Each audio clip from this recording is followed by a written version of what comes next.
اس وقت حضور اکرم صلی اللہ علیہ وسلم کے پاس بہت وقت تھا کہ وہ عورتوں کو تعلیم دے سکیں، اور انہوں نے ایسا کیا بھی، خاص طور پہ مدینہ کی عورتوں کو۔ مدینہ اور مکہ کی عورتوں میں بڑا فرق تھا۔ مکہ کی عورتیں تھوڑی سخت مزاج کی تھیں، اور صحابہ یہ بات جانتے تھے۔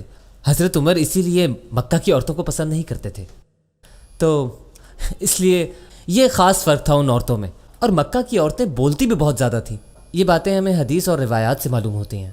ایک دفعہ حضرت عمر رضی اللہ تعالیٰ عنہ خطبہ دے رہے تھے تو ایک عورت کھڑی ہو گئی اور کہنے لگی، آپ یہ کہہ رہے ہیں اللہ نے تو کچھ اور کہا ہے، اور پھر خاتون آپ یہاں کیا کر رہی ہیں؟ آپ کو تو شیشے کے اس پار ہونا چاہیے، یعنی خواتین کے حصے میں آپ عمر پہ سوال اٹھا رہی ہیں۔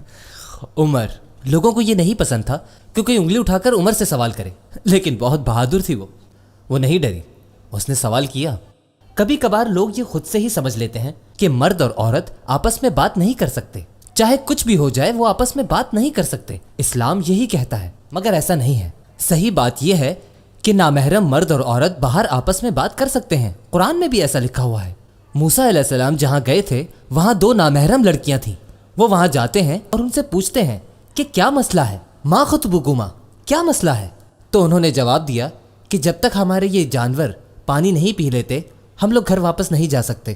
یعنی انہوں نے ان سے بات کی، لیکن انہوں نے ایسے بات شروع نہیں کی، السلام علیکم ورحمۃ اللہ، کیسے مزاج ہیں آپ کے؟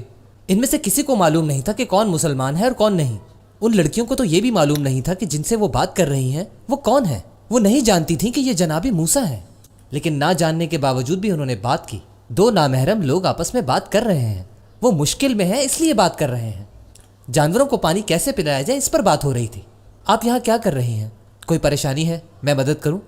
انہوں نے باتوں کو لمبا نہیں کیا، جو بات تھی صرف وہی کی، اور قرآن ہمیں یہ سکھاتا ہے اگر آپ صرف ضرورت کی بات کرتے ہیں تو وہ بالکل ٹھیک ہے۔ آپ جہاں کام کرتے ہیں وہاں خواتین بھی ہوں گی، اگر آپ ٹیچر ہیں تو وہاں لڑکیاں ہوں گی، اور اگر وہ آپ سے سوال کریں گی تو آپ کو ان کا جواب دینا ہوگا۔ ان لڑکیوں کا بھی اتنا ہی حق ہے سوال کرنے کا جتنا لڑکوں کا ہے۔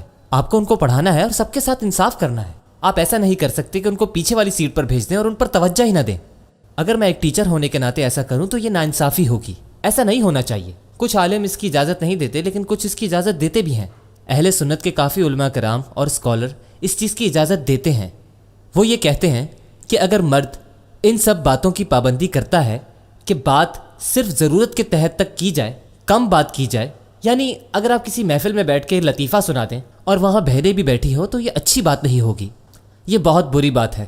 تو کسی اجنبی سے کتنی بات کرنی ہے، اس سے کتنا بے تکلف ہونا ہے، اس کے درمیان آپ کو ایک لائن کھینچنی ہوگی۔ جب آپ کسی نامحرم سے بات کریں تو بہت ہی سنجیدگی کے ساتھ، کوئی ایسی چیز نہ ہو جو عجیب سی معلوم ہو۔ یعنی اگر آپ کو کسی نامحرم آدمی سے کام ہے تو آپ اس کے پاس جا کر ایسے بات نہ کریں، ہاں ہیلو کیسے ہیں آپ، کیا حال ہے؟ نہیں، اس سے سیدھا سوال کریں، آپ نے یہ کہا ہے کیوں؟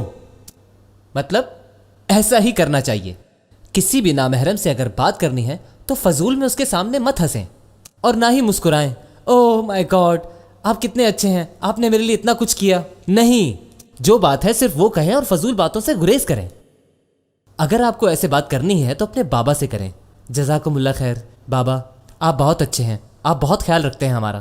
آپ جب بھی کسی نامحرم سے بات کریں، چاہے وہ ٹیچر ہو، مسجد کا امام ہو، یا پھر کوئی آفس میں کام کرنے والا، سب سے سنجیدگی سے بات کریں۔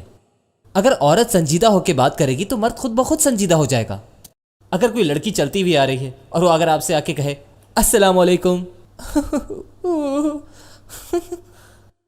آپ جو کچھ بھی سوچ رہے تھے ویسا کچھ نہیں ہوگا، سب ختم ہو گیا۔ اور اگر وہ آ کے کہے السلام علیکم ورحمۃ اللہ وبرکاتہ، تو یہ ٹھیک نہیں ہے، یہ بالکل ٹھیک نہیں ہے۔ آگے سے وہ کہے گا او وعلیکم السلام، سمجھ رہے ہیں آپ، یہ آپ کے لیے اچھا نہیں۔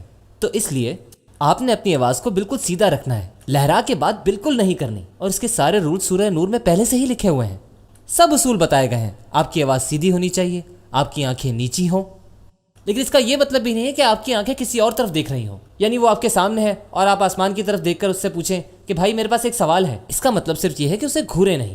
لڑکا پوچھے جی پوچھیے بہن، نہیں ایسا نہیں کرنا ہے، ایسا بالکل نہیں کرنا ہے۔ یغض من ابصارہم، یغضن من ابصارہم، یہ عام سی بات ہے۔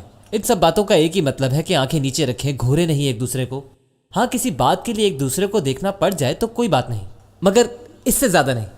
تو یہ سارے اصول ہیں، یہ سب باتیں ہیں، ان کو دھیان رکھنا ہوگا کہ باہر جا کر نامحرم کس طرح ایک دوسرے سے بات کریں۔